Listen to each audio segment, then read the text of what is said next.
welcome to Public Global. I'm Neelu Vyas.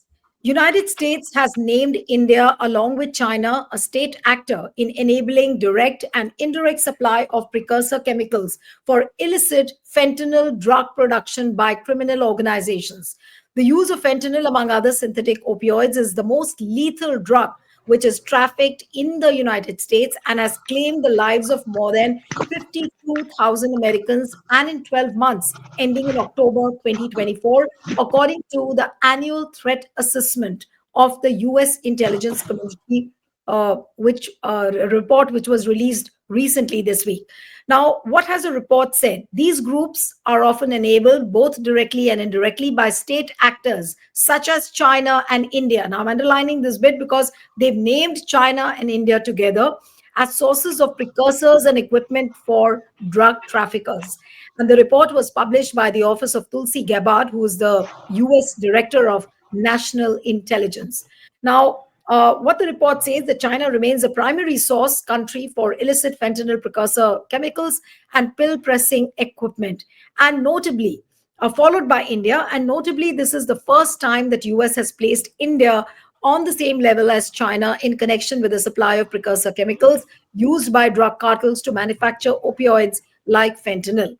And last year's report mentioned India as just one of several countries from where the Mexican groups were sourcing chemicals to a lesser extent. And the report obviously comes at a time when US President Donald Trump has made combating opioids a political priority, shaping his foreign policy decisions. And earlier this month, Trump had said his administration would not rest until we have ended the fentanyl epidemic in America once and for all. Now, if Donald Trump is so insistent that he will not rest, and if he has named, his government has named India and China as state actors, what does it mean for the Modi government? We'll try and understand this issue. Joining me is independent media analyst Siddharth Sharma. So, thank you so much, Siddharth, for joining. And my first question to you is, what would you really say to this threat assessment report on fentanyl, which has named India as a state actor? What does it mean for the Modi government?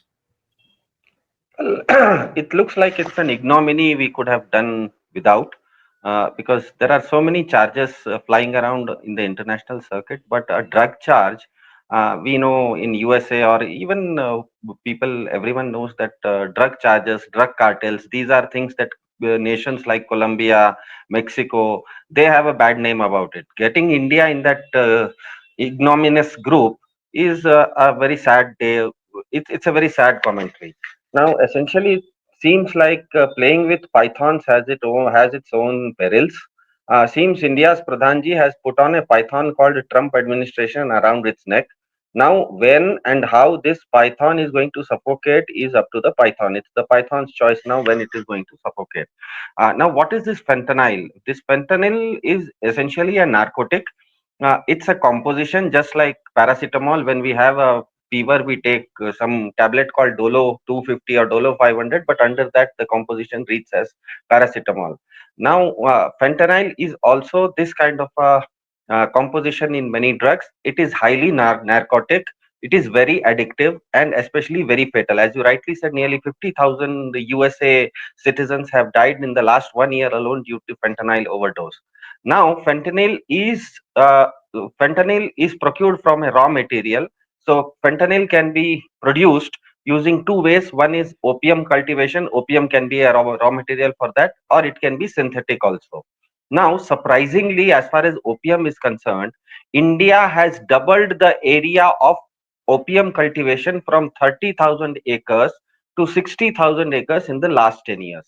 In the last 10 years of this government's administration, surprisingly, opium cultivation area in India has nearly doubled. So it's for the government to answer that a thing that is banned worldwide, socially it is banned, health-wise it is bad.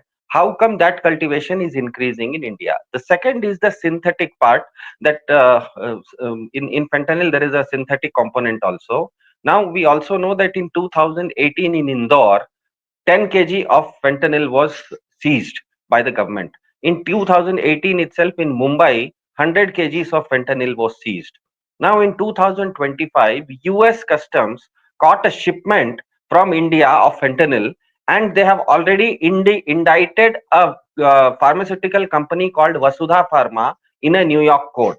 Now, what is essentially happened is that because the government of India itself is admitting that the raw material for fentanyl, that is opium, production in India is increasing, as well as synthetic fentanyl raw materials being caught in India, in Indore, Mumbai, as well as US customs and US indicting Indian companies like Vasudha Pharma.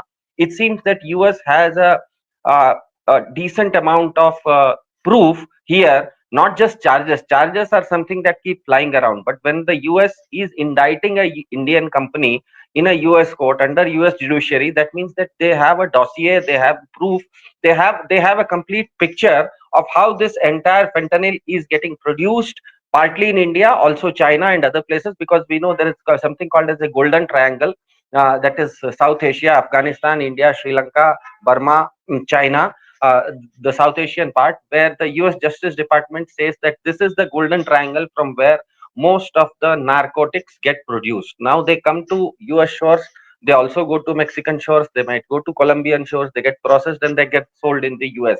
So I think what has essentially happened is that this is a inglorious, not a very glorious day today if the US government is not just charging India but indicting Indian companies for indulging in narcotic trade. I think it's not a very good commentary for us Indians. But how can this play diplomatically between the two nations, coming as it does when Donald Trump is already announcing tariffs, and there is already a tariff bomb is already there, on the heads of so many countries. But now this fentanyl controversy playing out and calling India as a state actor. Uh, of course, it is embarrassment, but diplomatically, how will it be used against India as far as Donald Trump is concerned? He's already, I mean, he's always known to, arm twist, and he's known to use it for his own political convenience. How will this play out diplomatically between America and India? Before how US will use this diplomatically, let us see how India can respond to this. India can respond to this in two ways. Either there is already a case in the US and it can go and prove its case in the court of law that no, this fentanyl production is not happening in India. This is from somewhere else. We are not to be blamed. And if we can prove it in a court of law in the US, then nothing like it.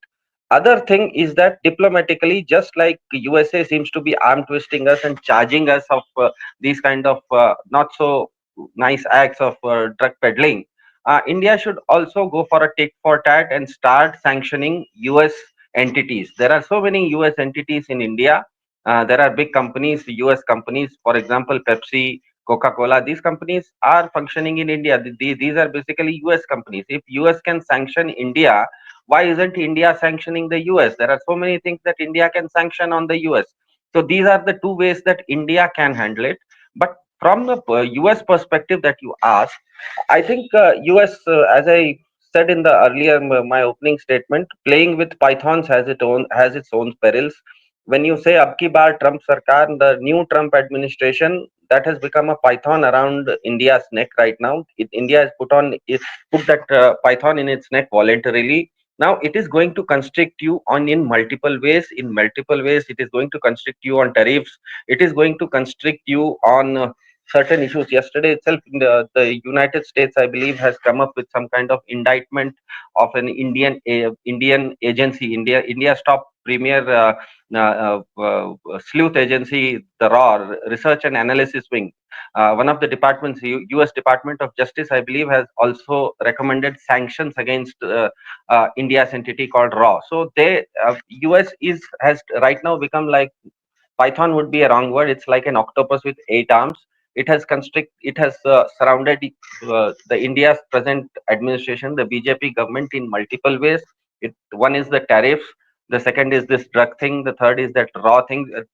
When it says that it is Indian external agency has tried to kill a US citizen on US soil. Now, whatever that citizen was doing is a different question, but that is a charge on you. There we all know there is a charge on Mr. Adani also. There is a court summon on Mr. Adani also.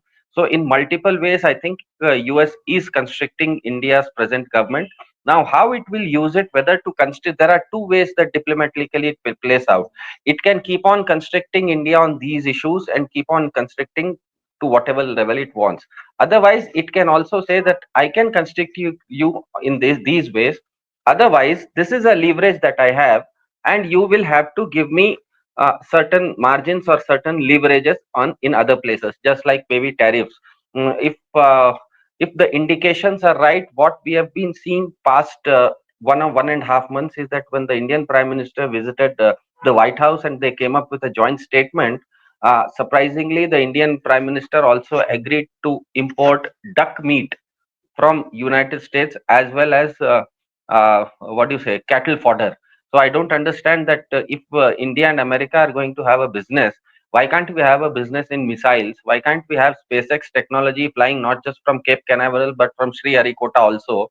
India can have those kind of cutting edge technological transfer deals with US, but rather than that, we are going to have cattle fodder from US. Cattle fodder, that essentially means that US is trying to use India as its dumping yard. Cattle fodder is something that nobody uses. It's not for No, human consumption. but Siddharth, that is fine. But Tulsi Gabbard was here in India. Do you think that she must have raised this issue with the Modi government during her negotiations? Because immediately after she reaches America and then this threat assessment report comes out, she calls out India's name. And I mean, I'm not able to understand. Did these negotiations or did this discussion on fentanyl at all take place between India and America during Tulsi Gabbard's uh, visit to India, or is it like, she goes and then she calls out India's name? Because this leaves us wondering, again, what kind of a relationship is Modi trying to have with America? On one hand, he says Donald Trump is his friend, everything is all right. Even on tariffs, we are told from the sources within the MEA that no, we'll try and work around some deals. 2 days are left. We're still working on a trade process. And then this fentanyl sword again is hangling like the sword of Damocles. So, what does it really mean? In international diplomacy, in international diplomacy, there is a saying, a diplomat is one who asks you to go to hell in such a nice way that you actually look forward to going there.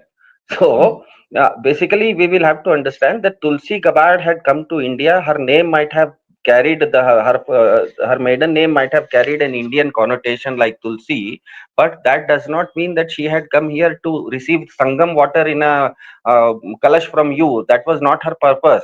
She had come with a clear purpose, and that purpose was exactly this. That is what she would have told India. She would have given certain dossiers, she would have given certain proofs, and said that this is the thing we have about India. So how are you going to deal it? Either you are going to give me some concessions on some other front, or I am going to go public about this. Now you became happy that she had a Indian connotation in her maiden name Tulsi. So let me give her a bowl of kalash of Sangam water, and everything will be hunky dory. But you have to understand, a diplomat, essentially she came to India and asked us to go to hell in such a nice way that we actually landed up there. So Right. obviously she did not come to India to receive that Sangam water kalash. No, she had come with an agenda. So these are the agendas that have come out. It becomes now very clear that after Tulsi Gabbard goes back to USA, two or three things that were not in the picture earlier suddenly have come to the fore. One is that the US is saying that India's external agency RAW needs to be sanctioned because it is carrying on killing for hire in the US. It is saying that India is involved in drug trade. All these are, if these charges are wrong, which I believe would be wrong. As an Indian, I would not like to believe that our external agency would go on killing somebody on foreign shores. I as an Indian would not believe for a single moment that India would be involved in drug trade. So these charges by the US, if they are false, India should either prove it to the US that they are false, or sanction certain US entities for falsely bringing bad repute to India. If India is not doing either of these things, that means that somehow, somewhere down the line, this octopus has suffocated India's present political dispensation, the government, so much that the government has no actual leeway to work around. Its hands and legs are tied. They are straight jacketed. In diplomatic terms, it's called as a straight jacket. You put India in a straight jacket. India is now agreeing to whatever basically US is saying. India has agreed to become US's dump yard of cattle fodder. India has agreed to receive duck meat from US. We in India know that although a lot of Indians are non-vegetarians, but duck meat is not part of Indian staple diet. Now, how come something that is not part of India's staple diet is going to get imported from the US? We don't understand. Right now, India is buying, for example, India right now is buying cheap oil from the Middle East countries, because Middle East is closer to India. You start from maybe Iran or Kuwait or Saudi Arabia and cross the Arabian Sea and land up at Gujarat, where the India's biggest refineries and ports are. So that the transportation is cheaper. Now, between Modi ji and Mr. Trump's joint declaration, it also says that India has agreed to make United States its biggest crude oil supplier. So that means that henceforth India will have to buy oil from the United States. Now, please imagine, the United States is half that world away. Half a world away, you will have to take oil from the United States and bring it all the way across Mediterranean Sea to India. The transportation charges itself will become higher. So how come? So basically, India is going to buy costlier fuel from United States. Why did India agree to this? We don't know. So that goes on to show that there is something in the background that is happening, that United States seems to have put the present BJP government dispensation in some kind of straitjacket. That is slowly becoming very obvious. So we'll have to wait and watch how this fentanyl controversy pans out for India and America. Thank you so much, Siddharth, for joining. Thank you.